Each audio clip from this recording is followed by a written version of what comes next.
મિત્રો બધા મજામાં ને? તો આજે આપણે મસ્ત મજાના બપોરના 1 વાગી ગયા છે અને આપણે ભાઈ ધાવડી માના વડે પહોંચી ગયા છીએ દર્શન કરવા. એક માનતા ભાઈ બંને બાકી હતી તો કરવા આવ્યા.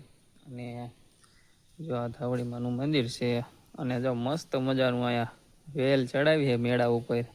એક નંબર હો ભાઈ, તો તમે જોઈ શકો છો એક નંબર બધું લોકેશન છે. અને અહીંયા ભાઈ એક ઘણા વર્ષો પહેલાંનો વડ છે ભાઈ, એના આપણા ગઢિયા વખતનો. ઘણા વાર થઈ ગયા તમે આમ જજ ન કરીએ કોઈ ભાઈનું થડ ક્યાં જો તમને દેખાડું, જોઈ લો જોઈ લો છે ને ભાઈ. એની વડવયું જેવી થઈ ગઈ છે ને કે નક્કી નથી થતું કે ભાઈ આનું થડ કઈ જગ્યાએ છે. અને આ જો બહાર પાછળની સાઈડથી નજારો જો તમને દેખાડ દો, મસ્ત મજા પાણીની સુવિધા છે ભાઈ. અને જો આપણા મિત્ર અહીં બેઠા છે કે 135 કહી નાખવી અને પછી હેન્ડવી કે તમને દેખાડું છું ભાઈ શું કરે. આ જોઈ લો. તો મિત્ર 2 શબ્દ તમે જણાવો.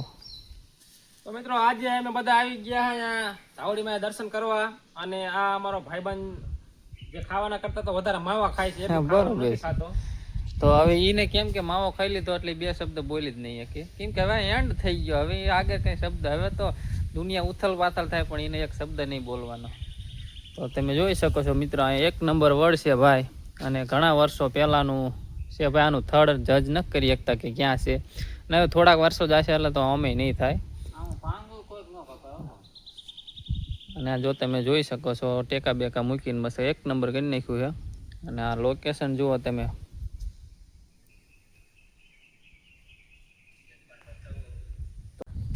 વડની ઉપર આપણે એક દ્રશ્ય તમને દેખાડું. સુંદર મજાનું તળાવ છે ભાઈ. અને એક જીટા વડથી સામે જ છે ભાઈ.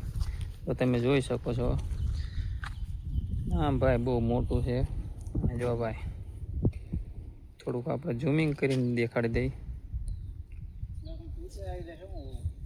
જોઈ લો, બહુ 1 નંબર દ્રશ્ય છે ભાઈ. આવો તો દર્શન બર્શન કરવા આવો. રાયસંગપુરમાં છે ભાઈ. પગી જશે ભાઈ દવા છાંટવા. અને નીકળ્યા હતા તો ભાઈ જો આપણને અહીંયા વળગાડી દીધા છે. અને જુઓ તમે ધડિયા પાટીએ દર્શન કરવાના લીધે અમે ભાઈ આ તો દવા છાંટવા વળગાડી દીધા છે. અને જુઓ ભાઈ ને આનંદ જુઓ તમે ખાલી. આ મહેમાન ગતિ આયા જુઓ તમે. આ અમારી મહેમાન ગતિ છે.